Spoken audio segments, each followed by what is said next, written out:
ఓం సాయిరామ్. సాయి భక్తులకు నమస్కారం.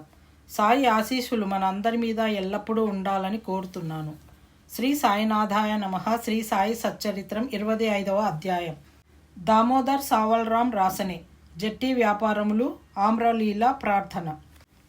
భగవదవతారంను పరబ్రహ్మ స్వరూపుడును మహాయోగీశ్వరుడును కరుణాసాగరుడును అగు శ్రీ సాయినాథునకు సాష్టాంగ నమస్కారంలో నర్చి ఈ అధ్యాయం ప్రారంభించదము. యోగి చూడమనియగు శ్రీ సాయినాథ మహారాజుకు జయమగుగాక. సమస్త శుభములకు నిలయము మన ఆత్మారాముడు భక్తుల పాలిటి ఆశ్రయదాతయగు సాయికి జయమగుగాక. జీవితాశయంను పరమావధిని గాంచిన బాబాకు ప్రణామములు. సాయిబాబా ఎల్లప్పుడూ కరుణాపూర్ణులు. మనకు కావలసినది వారి యందు మనఃపూర్వకమైన భక్తి. భక్తునకు స్థిరమైన నమ్మకము పూర్ణ భక్తి ఉన్నప్పుడు వారి కోరికలన్నీ శీఘ్రముగా నెరవేరును. హేమాడ్ పంతు మనసునందు బాబా జీవిత లీలలను వ్రాయి కోరిక జనించగానే బాబా వెంటనే అతనిచే వ్రాయించెను. సంగ్రహముగా సంగతులు రాసుకొనుమని బాబా ఆజ్ఞ ఇచ్చిన వెంటనే హేమాడ్ పంతుకు ప్రేరణ కలిగి గ్రంథ రచనకు కావలసిన బుద్ధి శక్తి ధైర్యము కలిగి దానిని ముగించెను. దానిని వ్రాయి యోగ్యత మొదట అతనికి లేకుండెను. కానీ బాబా దయాపూరితమగు ఆశీర్వచనములచే దానిని అతడు పూర్తి చేయగలిగెను. ఈ విధంగా సచ్చరిత్ర సిద్ధమైనది. అది ఒక చంద్రకాంతమణి వంటిది. దాని నుండి సాయి లీలలను అమృతము స్రవించును. దానిని చదువర్లు మనసారా త్రాగవచ్చును. భక్తునకు సాయి అందు పరిపూర్ణమైన హృదయపూర్వకమగు భక్తి కలిగినప్పుడు దుఃఖముల నుండి అపాయముల నుండి బాబా కాపాడి రక్షించుచుండెను. వాని యోగక్షేమములు బాబా చూచుచుండెను. అహ్మద్నగర్ నివాసియగు ప్రస్తుతం పూనావాసి దామోదర్ సావల్రాం రాసనే కాసార్ ఉరఫ్ దాము అన్న కథ పైన పేర్కొనిన వాక్యంనకు ఉదాహరణముగా దిగువనివ్వబడినది. దాము అన్న దామోదర్ సావల్రాం రాసనే. 6వ అధ్యాయంలో శ్రీరామనవమి ఉత్సవ సందర్భమున ఇతని గూర్చి చెప్పితిమి. చదువర్లు దానిని జ్ఞప్తి అందించుకొనియే ఎందురు. అతడు 1897వ సంవత్సరమున శ్రీరామనవమి నాడు ఉరుసు ఉత్సవం ప్రారంభించినప్పుడు షిరిడీకి పోయెను. అప్పటి నుండి ఇప్పటి వరకు అలంకరించిన పతాకం ఒకటి కానుకగా నిచ్చుచున్నాడు. అదియును కాక ఉత్సవంనకు వచ్చు బీదలకు అన్నదానం చేయుచున్నాడు. అతని బట్టి వ్యాపారములు ప్రత్తి. బొంబాయి స్నేహితుడొకడు దాము అన్నాకు ప్రత్తిలో జట్టి వ్యాపారం చేసి భాగస్వామిగా సుమారు 2 లక్షల రూపాయలు లాభం సంపాదించవలెనని వ్రాసెను. వ్యాపారము లాభకరమైనదనియు ఎంత మాత్రము ప్రమాదకరము కాదనియు కనుక అవకాశం పోగొట్టుకొనవలదనియు అతడు వ్రాసెను. దాము అన్న ఆ బేరమును చేయుటయా మానుటయా అను ఆందోళన పడెను. జట్టి వ్యాపారమును చేయుటకు వెంటనే నిశ్చయించుకొనలేకుండెను. దాని గూర్చి బాగుగా ఆలోచించి తాను బాబా భక్తుడగుటచే శ్యామాకొక జాబు సవివరముగా వ్రాసి బాబానడిగి వారి సలహాను తీసుకొనుమనెను. ఆ మరుసటి దినము ఆ ఉత్తరము శ్యామాకు ముట్టెను. శ్యామ దానిని తీసుకొని మసీదుకు పోయెను. బాబా ముందర పెట్టెను. బాబా ఆ కాగితమేమని అడిగెను. సమాచారమేమనెను. శ్యామ అహ్మద్ నగర్ నుండి దాము అన్న ఏదో కనుగొనుటకు వ్రాసినాడనెను. బాబా ఇట్లనెను. ఏమి వ్రాయిచున్నాడు? ఏమి ఎత్తు వేయుచున్నాడు? భగవంతుడిచ్చిన దానితో సంతృష్టి చెందక ఆకాశంనకెగుర ప్రయత్నించుచున్నట్లున్నది.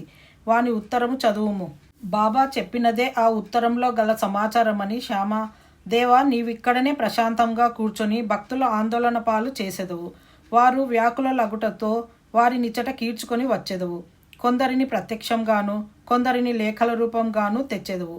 ఉత్తరంలోని సంగతులు తెలిసి నన్నేలా చదువుమని బలవంత పెట్టుచున్నావు అనెను. బాబా, ఓ శ్యామ, దయచేసి చదువుము. నా నోటికి వచ్చినది నేను మాట్లాడేదను. నన్ను విశ్వసించు వారెవరు అనెను. అప్పుడు శ్యామ ఉత్తరం చదివెను. బాబా జాగ్రత్తగా విని కనికరంతో ఇట్లనెను. సేటుకు పిచ్చి ఎత్తినది. అతని గృహం అందే లోటు లేదని వ్రాయము. తనకున్న సగము రొట్టెతో సంతృష్టి చెందుమని వ్రాయము. లక్షలార్జించుటకు ఆయాసపడవద్దని చెప్పుము. శ్యామ జవాబు పంపెను. దాని కొరకు ఆతురతతో దాము అన్నా కనిపెట్టుకొని ఉండెను. జాబు చదువుకొని అతడు తన ఆశ ఎంతయూ అడియాస అయినదనుకొనెను.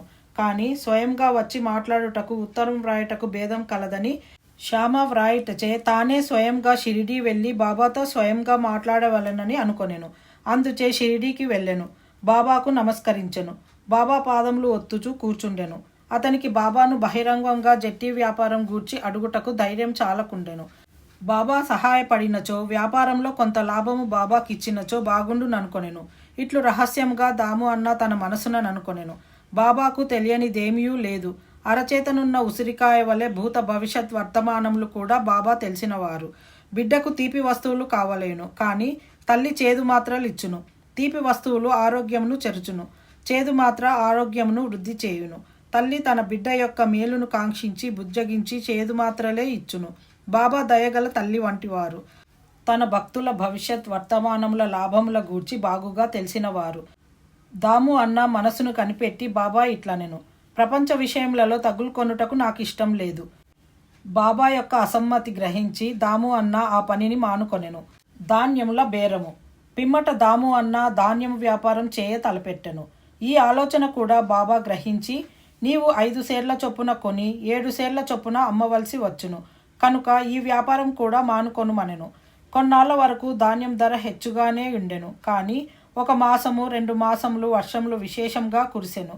ధరలు హఠాత్తుగా పడిపోయెను. ధాన్యముల నిల్వ చేసిన వారెల్లా నష్టపడిరి. ఈ దురదృష్టం నుండి దాము అన్న కాపాడబడెను. ప్రతి జట్టి వ్యాపారం కూడా కూలిపోయెను.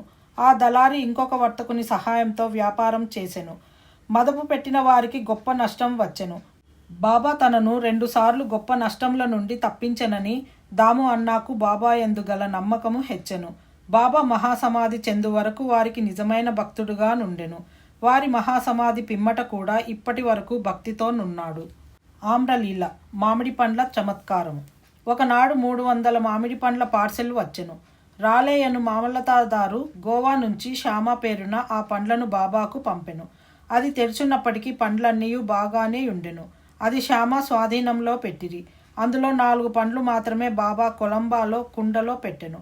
బాబా, ఈ 4 దాము అన్నాకు, అవి అక్కడనే ఉండవలననెను. దాము అన్నాకు 2 భార్యలు కలరు, కానీ అతనికి సంతానం లేకుండెను. అనేక జ్యోతిష్కులను సంప్రదించెను. అతడు కూడా జ్యోతిష్యంను కొంతవరకు చదివెను. తన జాతకంలో దుష్టగ్రహ ప్రభావం ఉండుటచే అతనికి సంతానం కలుగునవకాశం లేదనుకొనెను. కానీ అతనికి బాబా యందు మిక్కిలి నమ్మకం కలదు. మామిడి పండ్లు అందిన 2 గంటలకు అతడు షిరిడీకి చేరి బాబాకు నమస్కరించుటకు పోగా బాబా ఇట్లనెను, అందరూ మామిడి పండ్ల వైపు చూచుచున్నారు, కానీ అవి దాము కొరకుంచినవి, కావున అవి దామ్యా తిని చావవలెను. దాము ఈ మాటలు విని భయపడెను. కానీ మహల్సాపతి బాబా ముఖ్య భక్తుడు దానినిట్లు సమర్థించెను. చావనున్నది అహంకారమును గూర్చి, దానిని బాబా ముందు చంపుట యొక్క ఆశీర్వాదము. బాబా అతనితో ఇట్లనియను, నీవు తినవద్దు, నీ చిన్న భార్య కిమ్ము. ఈ ఆమ్రలీల ఆమెకు 4 కొడుకులను 4 కుమార్తెలను ప్రసాదించును. దాము ఆ ప్రకారమే చేసెను. కొంతకాలంనకు బాబా మాటలు నిజమాయెను, జ్యోతిష్కుని మాటలు ఉత్తవాయెను. బాబా మాటలు వారి సమాధికి పూర్వమే గాక ఇప్పుడు కూడా వారి మహత్యమును స్థాపించుచున్నది. బాబా ఇట్లనెను, సమాధి చెందినప్పటికీ నా సమాధిలో నుంచి నా ఎముకలు మాట్లాడును. అవి మీకు ధైర్యమును విశ్వాసమును కలిగించును. మనఃపూర్వకముగా నన్ను శరణుజొచ్చిన వారితో నా సమాధి కూడా మాట్లాడును. వారి వెన్నంటి కదులును. నేను మీ వద్ద నుండనేమో అని మీరాందోళన పడవద్దు. నా ఎముకలు మాట్లాడుచు మీ క్షేమమును కనుగొనుచుండును. ఎల్లప్పుడూ నన్నే జ్ఞప్తి ఎందుంచుకొనుడు. నా ఎందే మనఃపూర్వకముగాను హృదయపూర్వకముగాను నమ్మకముంచుడు. అప్పుడే మీరు మిక్కిలి మేలు పొందెదరు. హేమాడ్ పంతు ఈ అధ్యాయం ఒక ప్రార్థనతో ముగించుచున్నాడు. ప్రార్థన. ఓ సాయి సద్గురు, భక్తుల కోరికల నెరవేర్చు కల్పవృక్షమా, మీ పాదముల మేమెన్నటికీ మరవకుందుముగాక. మీ పాదములనెప్పుడూ చూచుచుండెదముగాక. ఈ సంసారమున చావు పుట్టుకలచే మిక్కిలి బాధపడుచుంటిమి. ఈ చావు పుట్టుకల నుంచి మమ్ము తప్పించుము. మా ఇంద్రియములు విషయములపై పోనీయకుండా అడ్డుకొనుము. ఇంద్రియములు మనస్సు బయటకు పోవ నైజము నాపనంత వరకు ఆత్మ సాక్షాత్కారమునకు అవకాశం లేదు. అంత్యకాలమున కొడుకు గాని భార్య గాని స్నేహితుడు గాని ఉపయోగపడరు. నీవే మాకు ఆనందమును మోక్షమును కలుగచేయువాడవు. వివాదములందు దుర్మార్గపు పనులందు మాకు గల ఆసక్తిని పూర్తిగా నశింపజేయుము. నీ నామస్మరణము చేయుటకు జిహ్వ ఉత్సహించుగాక. మా ఆలోచనలను అవి మంచివే అగుగాక చెడ్డవే అగుగాక తరిమివేయుము. మా గృహములను శరీరమును మరచున్నట్లు చేయుము. మా అహంకారమును నిర్మూలింపుము. నీ నామమే ఎల్లప్పుడూ జ్ఞప్తి ఎందుండునటులా చేయుము. తక్కిన వస్తువులన్నిటినీ మరచున్నట్లు చేయుము. మనశ్చాంచల్యమును తీసివేయుము. దానిని స్థిరంగా ప్రశాంతంగా నుంచుము. నీవు మమ్ములను గట్టిగా పట్టించినచో ఆ అజ్ఞానంధకారము నిష్క్రమించును. నీ వెలుతురు నందు మేము సంతోషంగా నుండెదము. మమ్ములను నిద్ర నుండి లేపుము. నీ లీలామృతము త్రాగు భాగ్యము నీ కటాక్షం చేతను గత జన్మలలో మేము చేసిన పుణ్యము వలనను కలిగినది. నోటు. దాము అన్న ఇచ్చిన వాంగ్మూలము ఈ సందర్భమున గమనింపదగినది. ఒకనాడు అనేక మందితో నేను కూడా బాబా పాదముల వద్ద కూర్చొని ఉన్నప్పుడు నా మనసున 2 సంశయములు కలిగెను. ఆ రెండిటికి బాబా ఇట్లు జవాబిచ్చెను.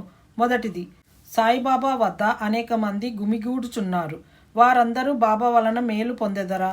దీనికి బాబా ఇట్లు జవాబిచ్చెను. మామిడి పండ్ల వైపు పూత పూసి ఉన్నప్పుడు చూడుము. పువ్వులన్నీయు పండ్లు అయినచో ఎంత మంచి పంట అగును. కానీ అట్లు జరుగునా? పువ్వుగానే చాలా మటుకు రాలిపోవును. గాలికి కొన్ని పిందెలు రాలిపోవును, కొన్ని మాత్రమే మిగులును. రెండవది, ఇది నా గురించి అడిగినది. బాబా భౌతిక శరీరం విడిచిన పిమ్మట నా జీవితం అనే ఓడ నెట్లు నడపగలను? అది ఎటో కొట్టుకొని పోవునా? అయినచో నా గతి ఏమి?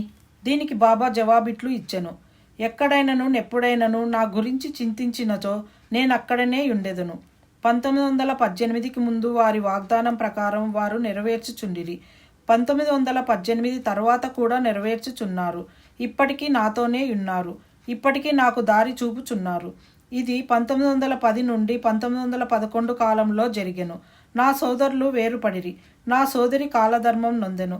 దొంగతనం జరిగెను. పోలీసు విచారణ జరిగెను. ఇవన్నీ నన్ను కల్లోలపరిచినవి. నా సోదరి చనిపోగా నా మనసు వికలమయ్యెను. నేను జీవితమును సుఖములను లక్ష్యపెట్టలేదు. నేను బాబా వద్దకు పోగా వారు ఉపదేశంతో శాంతింపచేసి అప్ప కులకర్ణి ఇంటిలో బొబ్బట్లతో విందు గావించిరి. నా నుదుట చందనం పూసిరి. నా ఇంటిలో దొంగతనం జరిగినది. నాకు 30 సంవత్సరముల నుండి ఒక స్నేహితుడుండెను. అతడు నా భార్య యొక్క నగల పెట్టె దొంగలించెను. అందులో శుభమగు నత్తు నాసికాభరణము ఉండెను. బాబా ఫోటో ముందేర్చి తిని ఆ మరుసటి దినమే ఆ మనిషి నగల పెట్టెను తిరిగి ఇచ్చివేసి క్షమాపణ కోరెను. 25వ అధ్యాయం సంపూర్ణము. సద్గురు శ్రీ సాయినాథార్పణమస్తు. శుభం భవతు. ఓం సాయిరామ్.